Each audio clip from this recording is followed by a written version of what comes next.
तो भूपेंद्र जी कम बोल रहे हैं। भूपेंद्र जी तो जिस दिन तय कर लेंगे उस दिन उनका पटिया जो है मर्ज कर जाएगा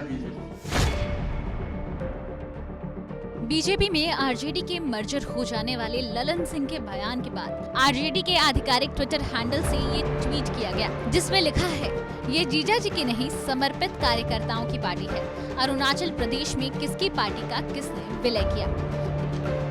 आरजेडी ने इस ट्वीट के जरिए भले ही अरुणाचल प्रदेश में विधायकों के दल बदलने के बाद जेडीयू और बीजेपी के रिश्तों में आई खटास पर निशाना साधने की कोशिश की, लेकिन ये बयान आरजेडी पर ही बैकफायर होता नजर आ रहा है।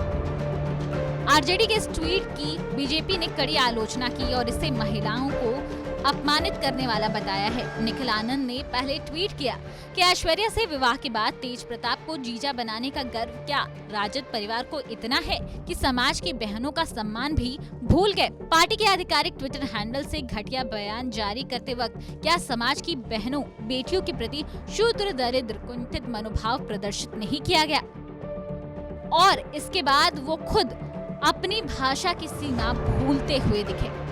राजद के ऑफिशियल ट्विटर हैंडल से ये ट्वीट किया गया है कि ये जीजा जी की पार्टी नहीं है, ये समर्पित कार्यकर्ताओं की पार्टी है। आश्चर्य होता है, इस तरह का घटिया ट्वीट आरजेडी ने ऑफिशियल ट्विटर हैंडल से किया है। ये रिश्तों को भी राजनीति के लिए इतना नीचे गिरा रहे हैं, और फिर ऐश्वर्या से विवाह करके तेज प्रताप को जीजा बनाने का जो गर्व इनके माथे पर इतना चढ़ गया कि समाज में बहन बेटियों को भी अपमानित करने लगे। यह राष्ट्रीय जनता दल की क्षुद्र दरिद्र और घटिया मानसिकता का परिचायक है। ये कंप्लीटली एक रबिश कंडेम करने वाला और फिर ये मेल शोविनिस्ट पिग्स की तरह का एक स्टेटमेंट है, जिसको जितना हम भर्त्सना करें वो कम है। तो जेडीयू ने भी आरजेडी के इस ट्वीट को मर्यादा पार करने वाला बताया है और इसे साफ साफ आरजेडी की बौखलाहट बताया। राजद का ताजा ट्वीट उनकी हताशा और बौखलाहट का परिचायक है। जिस तरह से जनता दल यूनाइटेड ने यह दावा किया कि कभी भी राजद का विलय किसी भी दूसरे दल में हो जा सकता है, ये कहीं ना कहीं उन्हें आत्म मंथन का एक अवसर था। लेकिन जिस तरह से उन्होंने तिलमिलाहट के साथ इस आरोप का जवाब दिया है, जो शब्दों की मर्यादा तार तार की है, जिस तरह की बौखलाहट और हताशा उनके इस ट्विटर हैंडल से प्रदर्शित हुई है, वो दरअसल उनके संस्कृति और उनके चाल चरित्र चेहरे से मेल खाता है।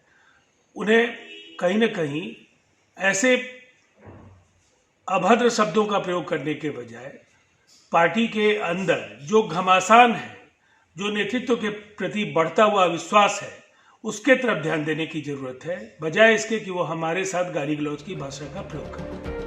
आपको बता दें, भूपेंद्र यादव ने कहा था कि तेजस्वी खरमास के बाद अपनी पार्टी बचा ले। आरजेडी के नेता तरह तरह के बयान देते रहते हैं।